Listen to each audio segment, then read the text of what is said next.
নমস্কার বন্ধুরা, পিতাস রুপটপ গার্ডেনে আপনাদের স্বাগত। এটা একটা ব্ল্যাক সুরিনাম চেরি।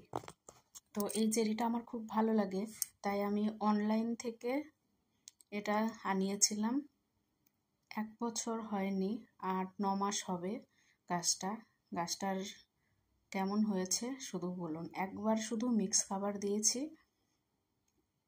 আর বসানোর সময় নর্মাল মাটি, সামান্য মিক্স খাবার মিশিয়ে একটু গোবর সার মিশিয়ে বসিয়েছিলাম। আর মাঝখানে আমি অল্প একটু মিক্স খাবার দিয়েছিলাম। গাছটা দেখুন কি হেলদি হয়েছে গাছটা। তো আশা করি সামনের বছর ফল পাওয়া যাবে। দেখুন গাছটা কি সুন্দর হয়েছে, আর বৃষ্টির জলে আরো সুন্দর হয়েছে। এখানে একটু ছোটই দেখা যাচ্ছে, কিন্তু গাছটা অনেকটা বড় হয়েছে। ধন্যবাদ, ভালো থাকবেন সবাই।